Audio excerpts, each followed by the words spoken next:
Hey, I'm Felissa Rose, and you're watching Keto and Crime. Hey everyone, welcome to Keto and Crimes. 31 days of Halloween, my favorite time of the year. This month you can look forward to a variety of different topics, of course, true crime, with a devilish twist, history videos that may be on the darker side, and also some fun, and that I will be reviewing horror movies and talking about horror movies and doing commentary on horror movies and just having a great time. October is the one month out of the year I break the mold of normal true crime and do some fun things, but there's also going to be plenty of tragedy for us to look at. Starting with this very first video on the deadliest plane crash in human history that happened right here in Tenerife, which is part of the Spanish Canary Islands off the coast of Western Africa. And we're going to get started with 31 Days of Halloween with the deadliest plane crash in history. Let's dive in.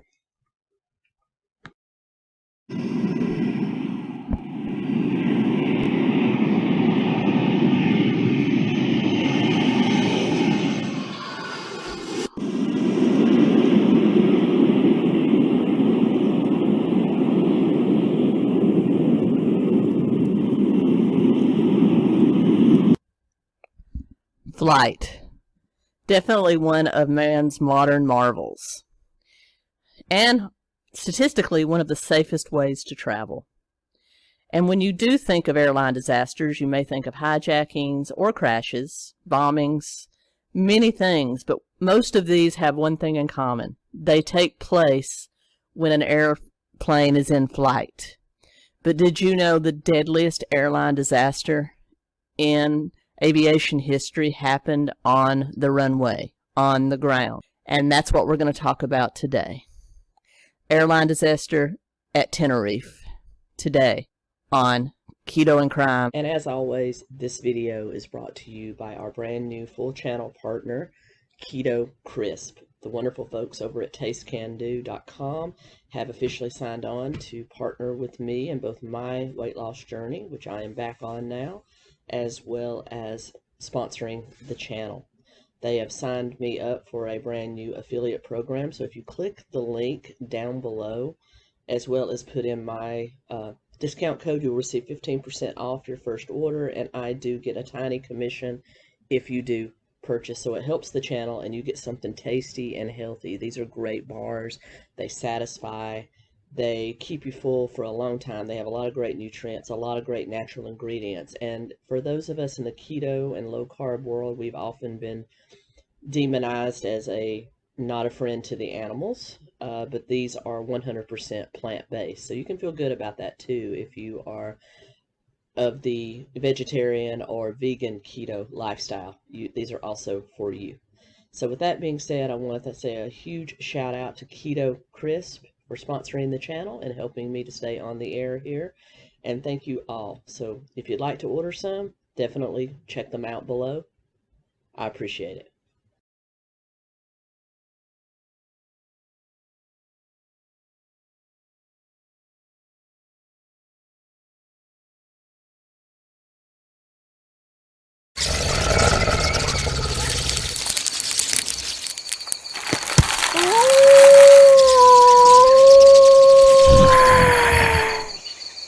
Hey everybody, welcome back to Thought Crime and Keto and Crime. As you heard from our introduction, we're going to cover the deadliest airline disaster in aviation history. It happened on the ground in Tenerife, Canary Islands, and we're going to talk about it today, March 27th, 1977. I am going to divide this into a couple of parts. It's going to be background, part 1, the actual day and the disaster itself, part 2, and the investigation, part 3. So let's get in. Oh, little housekeeping. If you do want to support the channel, because I am heavily demonetized due to the type of content that I do, I have links below to my Patreon, Cash App, PayPal. Any little bit helps, even $1 a month helps. It's never required, always appreciated. But the most important thing you can do is hit that like button for the YouTube algorithm. If you do that for me, that helps. leave a comment, leave a question. I try to respond or at least acknowledge all of them. So I really appreciate all you guys do. But let's get into it. March 27th, 1977. 2 Boeing 747 jumbo jet passenger jets. These were actually fairly new in 1977. Mainly we had been using regular jets of the lower 720, 730 grade.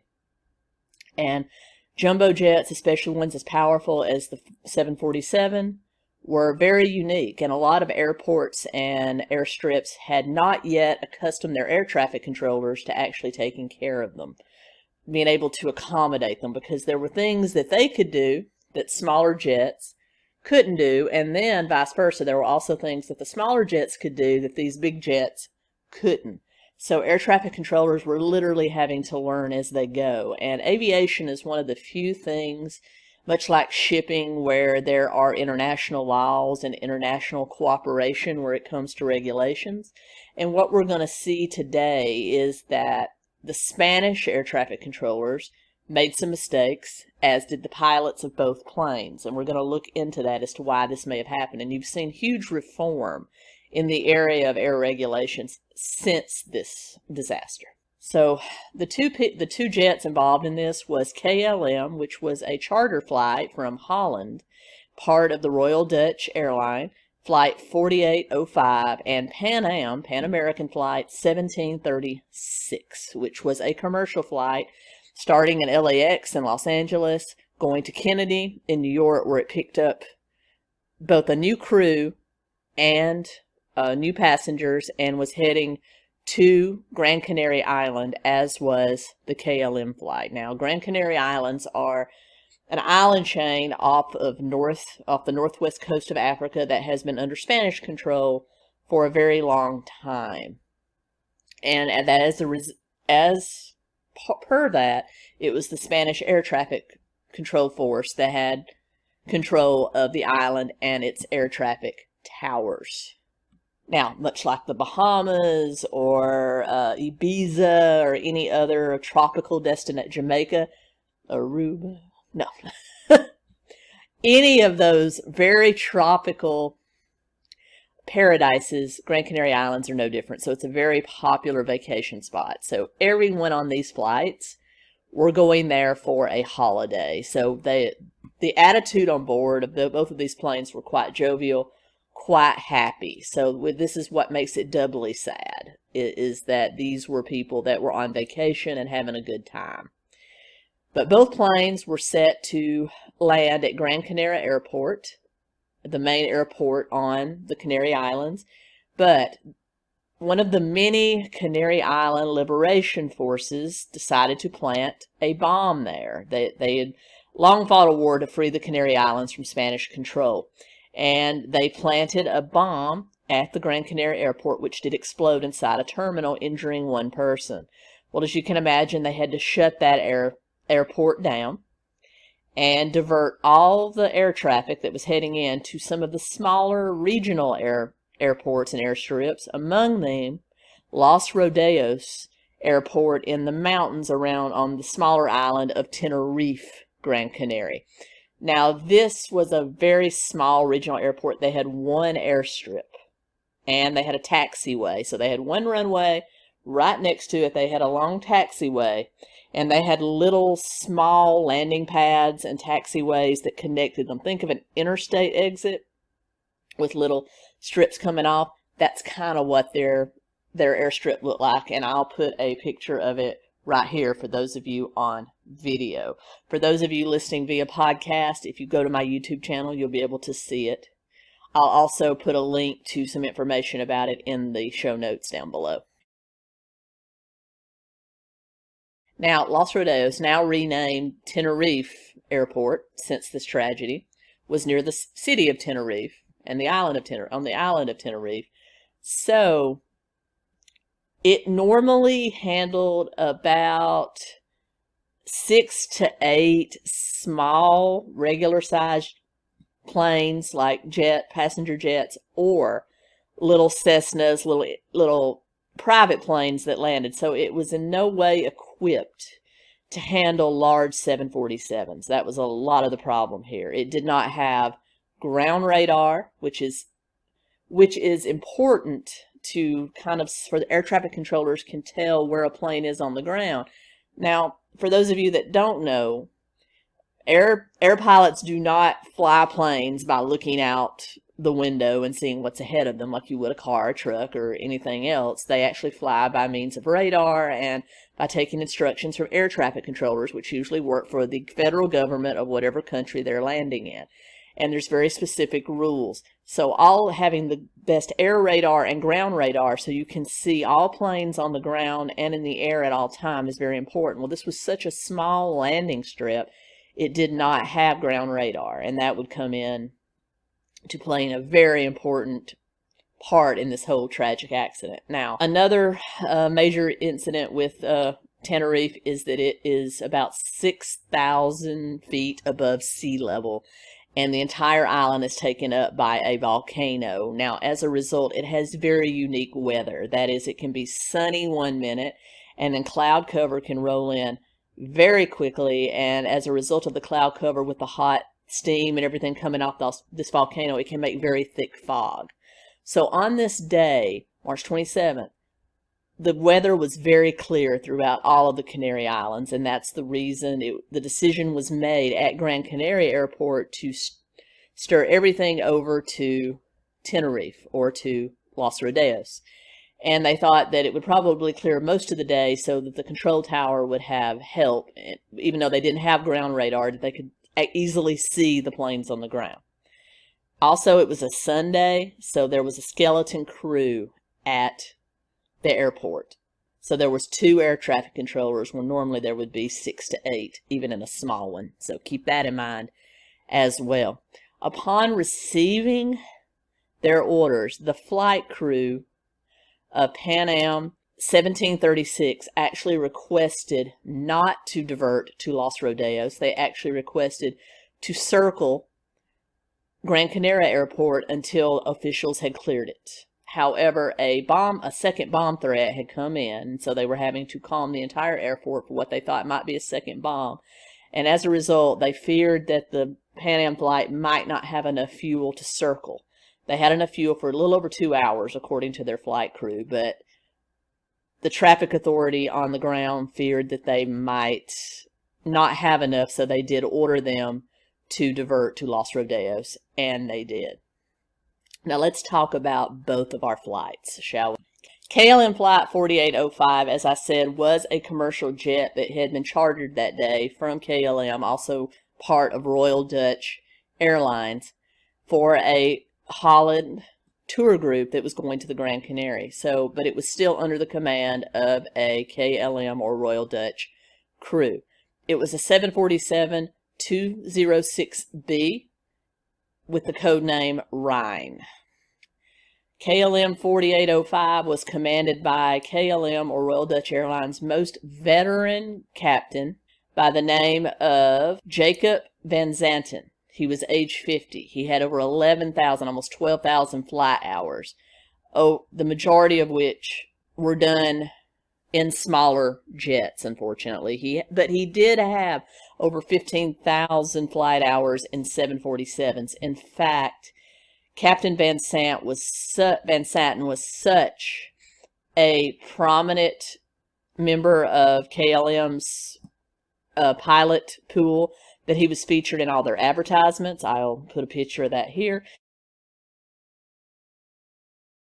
He was also their chief trainer for the 747. So when it came to 747s, Captain Van Zanten was the man at KLM. However, he had spent the majority of the last few years training other pilots, and this was his first actual commercial flight in several months. So he could have possibly been a little rusty. I don't want to say that. I would think that hopefully if you're a pilot, it's kind of like flying riding a bike, but there is issues with pilots that have spent a long time on a flight simulator, which is how all training takes place. In a flight simulator, if anything goes wrong, you just reset the simulator and start over. No one gets hurt. No one dies. But when it comes to a real life scenario, we know that's not the same. So he may have also been suffering from something known as trainer syndrome, which we'll talk about a little bit later, where the lines between real life and simulator were a little bit blurred for him. So he was the captain. He also had First Officer 𝐿𝐼𝐸𝐯, who was age 42. He had 9,200 hours of flight. Only 543 of those were on the 747. And you had Flight Engineer William Schrader, age 48, 17,000 flight hours. But still, only 500 of those were in a 747. So you had a fairly inexperienced crew and somebody that had just come off a long stint on simulators in this cockpit. So you have to remember that. It was carrying 14 total crew members, so there were about 11 other, flight attendants, other people on the flight, as well as 235 passengers, including 52 children. Most of them were Dutch, but you did have 4 Germans, 2 Austrians, 2 Americans, and you also had 1 native to the Gran Canaria Island who, when the plane did touch down at Tenerife, made the decision to disembark and go home and take land transport home from there. So she was lucky. But that was the KLM crew. Now let's talk about Pan American Flight 1736. Pan Am Flight 1736, as I said, was also a 747, model Boeing 747-121. It had the call name Clipper Victor.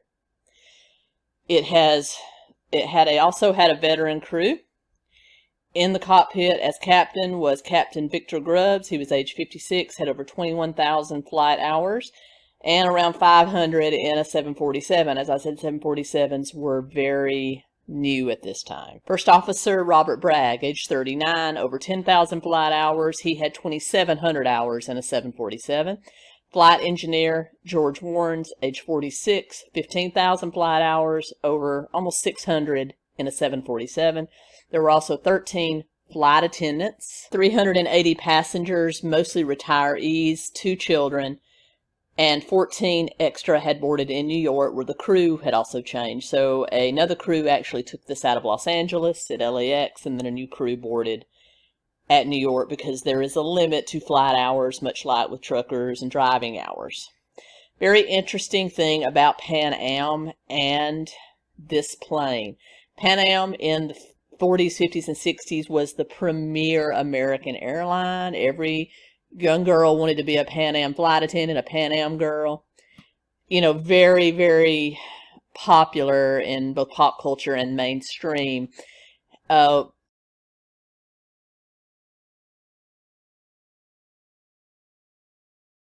also had one of the worst records for safety of any airline ever. They were the most hijacked, the most crashes. In fact, this very 747 had actually went into service for Pan Am in 1970, and in August 2nd of 1970, it was actually hijacked between JFK Airport in New York and the International Airport in San Juan, Puerto Rico, and was diverted by its hijackers to Havana, Cuba. So this was one of the first 747s ever hijacked, which just leads you to know just the kind of precarious history that Pan Am had with safety overall. So anyway, that's where we stood on March 27th, 1977 with both of these planes.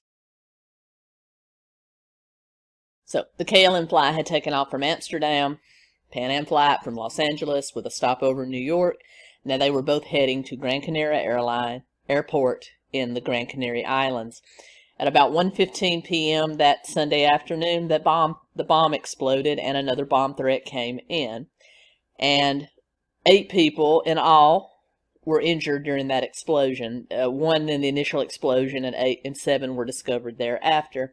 And all air traffic was diverted to Los Rodeos, even though the airline crew of Pan Am actually called in a request to circle Gran Canaria until it was free to land. They were told no, and everyone was diverted to Los Rodeos on Tenerife. As we had discussed earlier, the airstrip at Tenerife was one runway, one large taxiway, and little exits in between. And I know I inserted a picture above before. I'm also going to insert one here, just so that you can remember that, because it does become important as the disaster goes on. But what they were doing, because they had so many different planes, in fact 5 large 747s had been diverted to Los Rodeos from the airport on the major island, they were literally having to land them and park them on the taxiway. So the taxiway, parallel to the actual runway, were packed with large jumbo jets.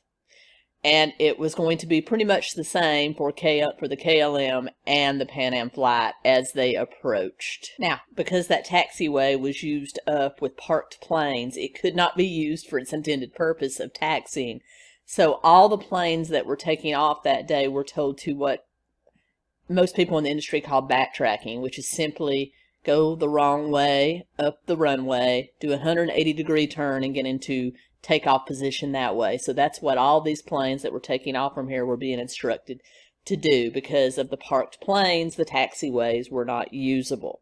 And once both KLM and Pan Am flight started to approach, they had the runway cleared, and they did instruct both of the planes to land. KLM flight landed just before 2 p.m. that day, followed by the Pan Am flight. And they did taxi down the runway and take positions on the taxiway waiting with the other planes.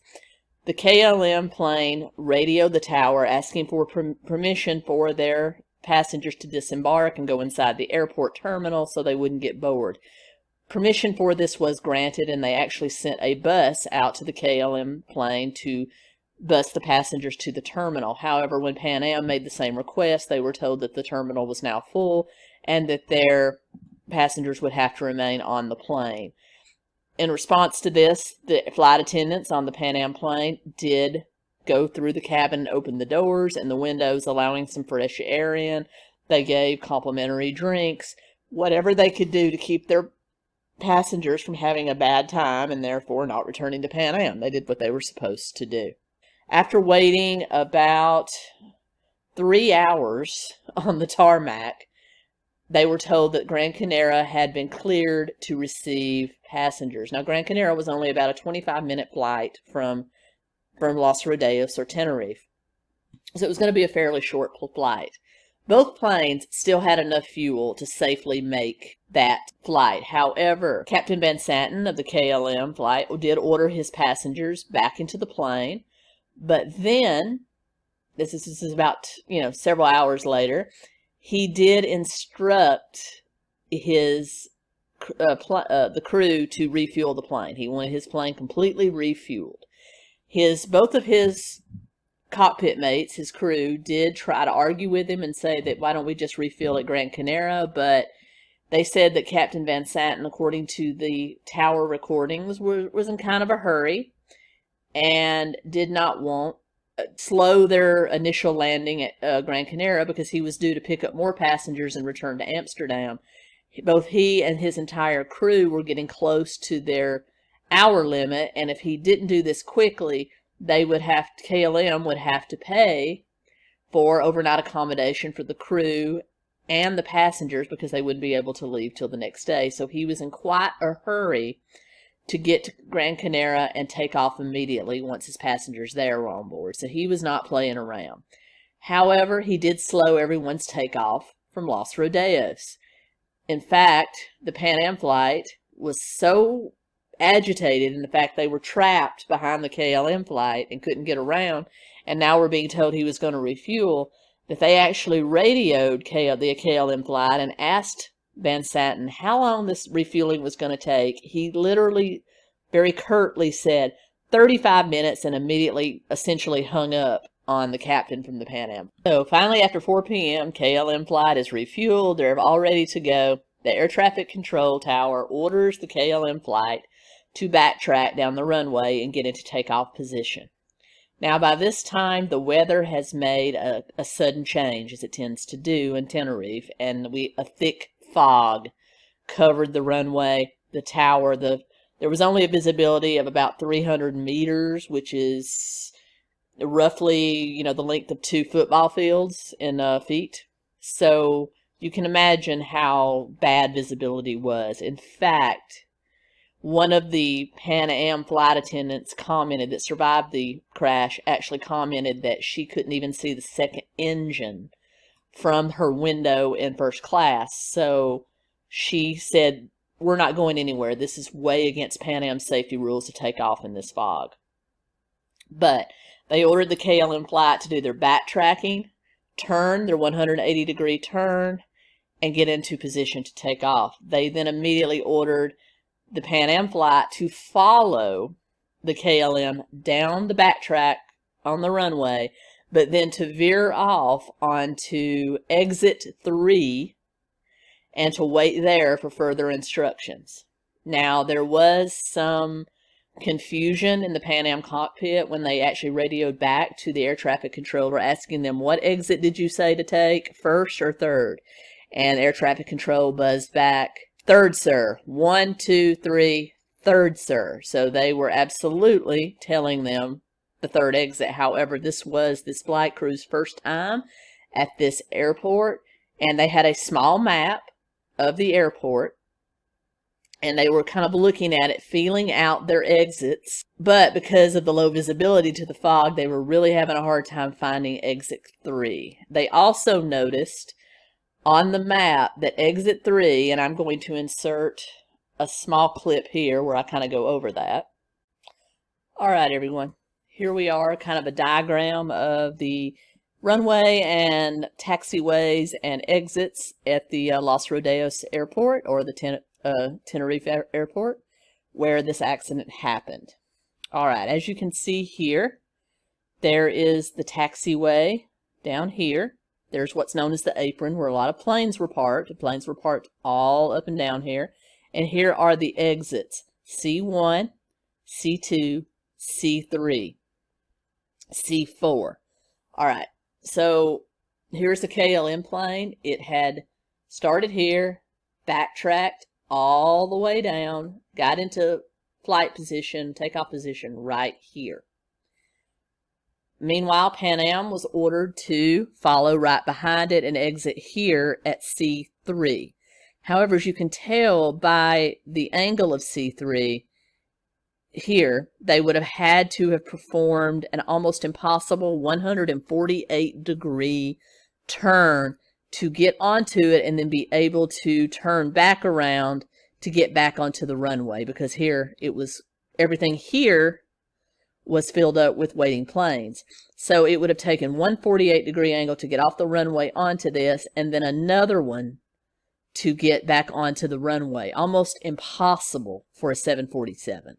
Now, for a smaller plane, or even just a single jet instead of a jumbo jet, it would have been barely possible. So what the mystery is no one knows if the fog covering it caused them to miss C3, because here you have C1, you have a small waiting pad, then you have C2, and then right next to it, essentially, you have C3. So because of the fog, they either misjudged the distance because of the difference in distance between these exits, and they missed C3 altogether in the fog, or they decided that they couldn't make that turn, and that C4, which would have just required a short 45-degree divert, and then had enough room to basically turn another small turn to get back onto the runway, was a better option. And that's what no one really knows, if they just missed C3 because of the fog, or they decided to disobey orders and go to C4 after all. So anyway, let's get back to our video, shall we?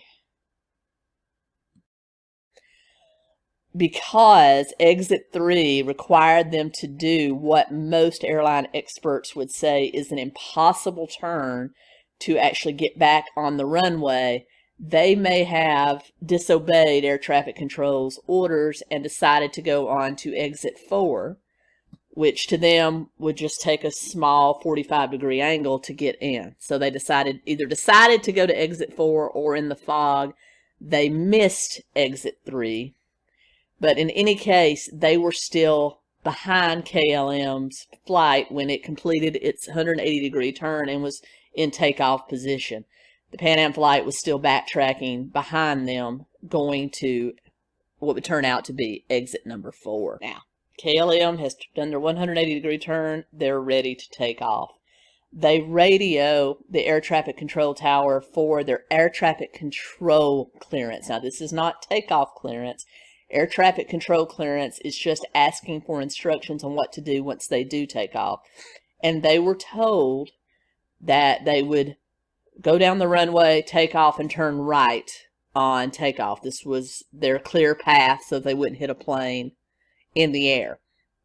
However, due to radio interference, and at that time radio towers operated off what could only be described as walkie-talkie like. They were all low frequencies, and they would interfere with each other, giving what is known as a heterodyne effect, which is essentially when two low frequencies merge, it creates a shrill noise and essentially makes conversation almost impossible. Also, the way these things were set up, they could actually hear the conversation of the other planes on the runway. And for example, they could hear the Pan Am conversation with the tower as well. So there was a lot of weird things going on. So while they were receiving their air traffic control clearance, Marin, who was the first officer in the KLM cockpit, actually read those instructions back. After reading it, he said, "We are at takeoff," which is industry lingo for we are in takeoff position, we are ready to go. However, recordings from both the black box and the tower would reveal that he was cut off by Captain Van Satten, who simply said, "We're going," meaning he was in a hurry, and he throttled forward and moved forward on the runway as if he was going to take off. However, the air traffic controller, when Mares read back that they were going to start takeoff, instead of using stop or no, he said okay, and then followed up with a different transmission telling him, "Stand by for takeoff. I will call you when you are cleared for takeoff." However, at the same time, the Pan Am crew, who was still following them, radioed that they were still on the runway looking for that exit.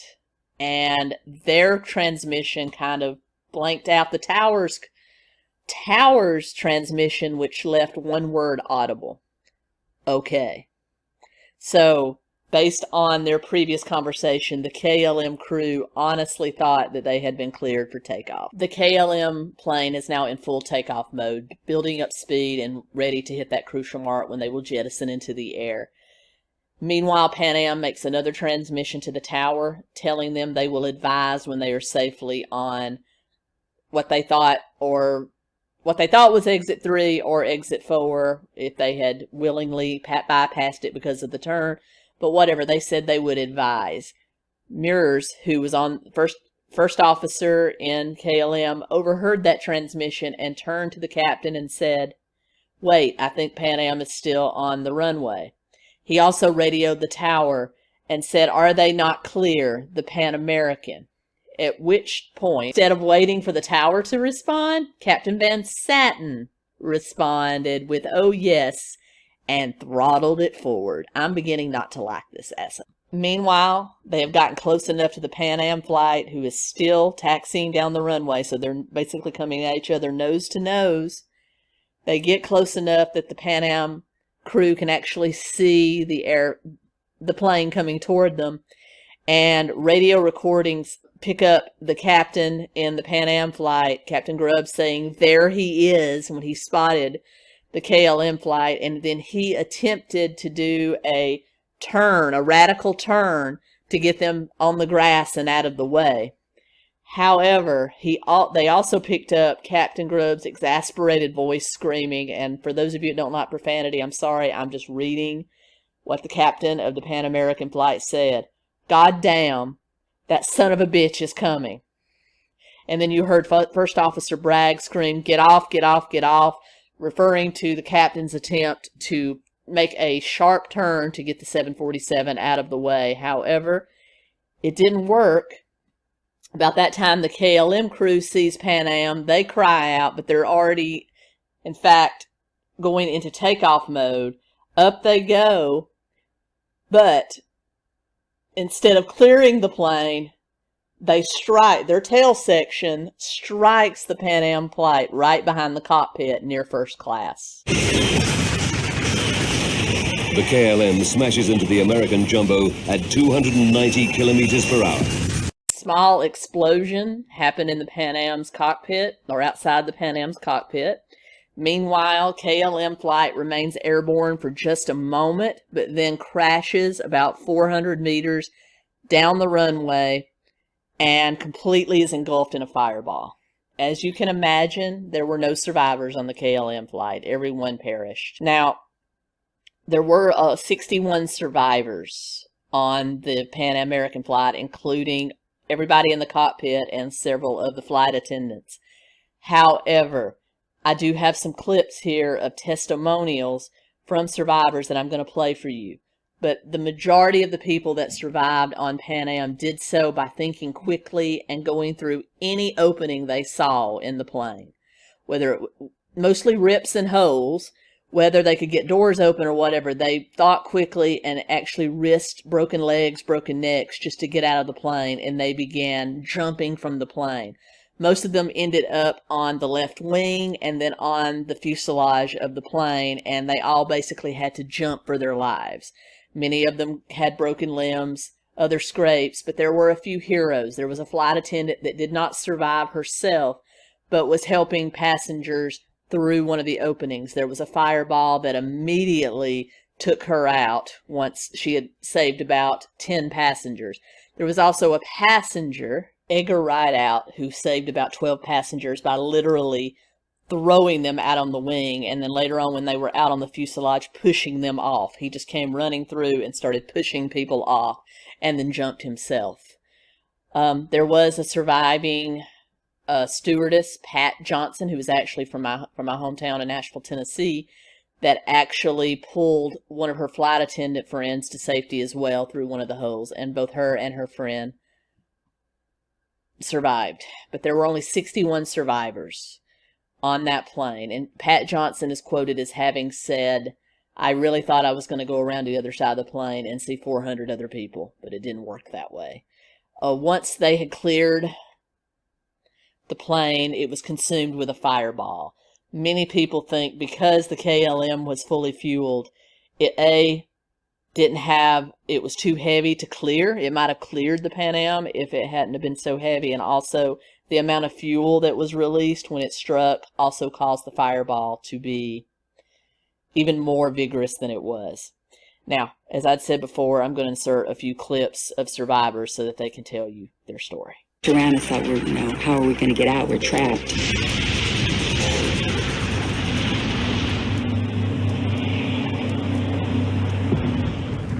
The air traffic controllers, KLM, they can't find any survivors. Because of the fog, they have no idea that just 450 meters up the runway, the Pan Am Jumbo is also in flames, with hundreds of people still on board. Without a moment's hesitation, Jack Ridout immediately sets about helping other passengers. There was raw fuel, and I had it all over me. I was drenched in. I thought, we gotta get these people out of here. So I started just literally slinging people out that door. Meanwhile, Joan Jackson and another flight attendant are trying to escape. I think I must have gone through this hole, and I reached back down and said, "Suzanne, give me your hand," and pulled her out, and we found ourselves standing on top of the aircraft. The shattered Pan Am Jumbo can no longer move, but its engines are still running at full power. And I could hear the clanging of the metal in there, and they were starting to disintegrate and throw pieces of metal around.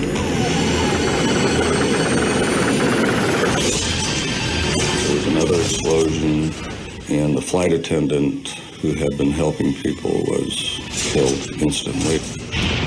Joan and her colleague are still stuck on the roof of the plane.